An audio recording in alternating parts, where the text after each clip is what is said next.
We have just finished learning about a whole bunch of gas laws, so it isn't any wonder that there are other additional laws that will help us understand what's happening in the world of gases. And so one of these that we want to start out with today is Dalton's law of partial pressures. So this law states that the sum of all the pressures exerted by a mixture of gases is the sum of the partial pressures of the individual gases. So remember that pressure is really force per area. So if you're looking at the force that is happening on the outside walls of the container, it makes sense that the more molecules you have, the more atoms you have, the more gases you have that are just hitting the outside of the container, the more pressure you would have. And so look at this example where you have two pressures. So one is the blue molecules are causing a pressure on the lid, if you will, and then the red one is causing some kind of force and exertion. Think about all the weights that are pressing down on the lid as the force that is required to hold that lid in place. So more gases, more pressure is needed to keep it in place. So now that if you look at both of them together, the total pressure that you're going to need to hold all of those atoms within this container is equal to the pressure of the two gases separately. Or another way we can look at it is mathematically, where your pressure total is equal to the pressure of one compound or one gas, one substance, plus the pressure of another, plus the pressure of another, to infinity, depending on how many gases you have. Okay? But in the same vein, we know our ideal gas law. Pressure times volume equals your moles times your gas constant times your temperature.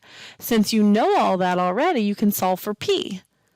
And then substitute in nRT over V for P into that equation, rearranging in lots of ways, and you see this new equation that's down here in blue. Same concepts still apply. It's just if you have different volumes of different gases and you combine them all together, so meaning you have one gas at a pressure A and it has maybe 1 liter volume, and you have another gas, pressure B, at some pressure, and it's at maybe 2 liters volume. If you add together their two volumes, you get 3 liters, right? And their total, P total times V total, is equal to the component parts. And so these gas laws can be used interchangeably, mixed around, algebraically, so that way you can learn more about a system based on a study of the individual parts. So let's do some example calculations just to see if we can't put these idea behind this Dalton's law of partial pressure into motion.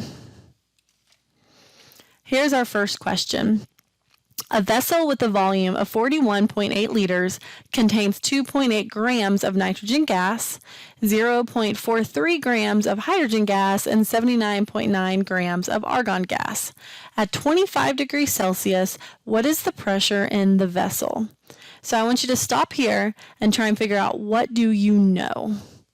And then calculate, maybe do some calculations that are intermittent. So first, identify all your variables and let's figure out what we know. All right, so you should have realized we know its volume, we know the moles of each gas, not directly, right? But grams can be turned into moles. So we've got nitrogen, and remember nitrogen is N2, hydrogen is H2, and then argon over there is one of those noble gases. And then we also know our temperature, so it's 25 degrees Celsius, but for gas laws, you always got to turn it into Kelvin, so we add 273.15 to give us 298.15. So now we've identified all of our variables, but let's think about the problem a little bit. The vessel itself has a known volume, and it also has a known pressure, but we don't know its moles. So we could say pressure times volume equals your moles times your gas constant times temperature. But in this case, your volume is of the whole vessel, your pressure is of the whole vessel, your temperature is of the whole vessel, but your moles, we don't know that yet. But we do know from Dalton's law that your total N, because everything else is a total, your total N is equal to the sum of the parts. So what we can do is just calculate how many moles of each of these substances we have, and then we can add them all together, and that turns into our N. And then we just plug in our values for volume, gas constant, and temperature, and we're going to have enough information to solve this problem. So before we go any further, let's remind ourselves of how do we convert from grams into moles. And so hopefully you realized, oh, I can just look at the periodic table and figure that out, and you would be exactly right. So go ahead and solve this for moles of nitrogen, moles of hydrogen, and moles of argon. So you should have converted all of these grams into moles by using either the molecular weight of the compound or the molar mass of the substance. And now we've calculated each of the total individual moles volumes that we have. And so now let's add them all together to get our total number of moles that are contained within our vessel. And if we do that, we end up with 2.29987 moles total. So now this entity can go into our N in our PV equals nRT equation. So let's go ahead and solve for pressure. So pressure equals nRT over volume. And now let's plug in each of our variables and solve.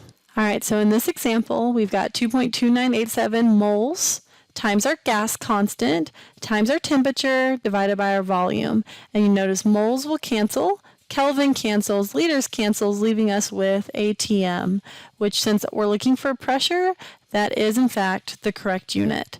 We solve and get 1.35 atmospheres, and that is our total pressure in the vessel. You could even put down total if you wanted to as a subscript of the P. All right, so now that you've kind of seen how this works a little bit, of how you can use any partial entities that you have in order to solve for a total amount of an entire vessel and an entire container, let's practice. Give this next multiple choice question a try. The valve between a 5-liter tank containing a gas at 9 atmospheres and a 10-liter tank containing a gas at 6 atmospheres is opened. Calculate the final pressure in the tank. So what we're picturing here is you've got some 5-liter tank over here, and it's connected via a valve. All right, so say this one's 5, and then this one over here is going to be a 10-liter tank. So I'm going to draw a little bigger. So pretend this one is now 10 liters. If I open up this valve right here, and so now I've connected the two, and the gas is at 6 atmospheres over on this side, and 9 atmospheres on this side. What is now the total pressure in the tank? Feel free to look back at Dalton's laws of partial pressure and then try and guess. And you can do this conceptually, you can do this with some mathematics, whichever you prefer, but stop the video, take a deep thought, and try honestly to think through this problem before I continue. Okay, so let's do it 2 ways. Let's think about it conceptually, and then let's also think about it mathematically. So if we've got 5 liters on one side and 10 liters on the other, that tells me when the gases are mixed, the 10-liter one is probably going to contribute more strongly to the total pressure of the tank than the 5-liter one, just because it's got less molecules in it. Okay, which means that when the 9 and the 6 are mixed, there is no way possible it could be 15, because you cannot go from a low pressure and then just all of a sudden make up random molecules without exposing it to the outside system. So we can't make it more pressurized than what we already have. Same way here. That immediately gets rid of your 3 and it gets rid of your 4 because you can't have less. You've got 9 and 6. Where's that extra pressure going to go? So the only one that possibly makes sense is 7 atmospheres. But as always, none of these is a valid possible choice. So we know it's either 7 or none just by process of elimination.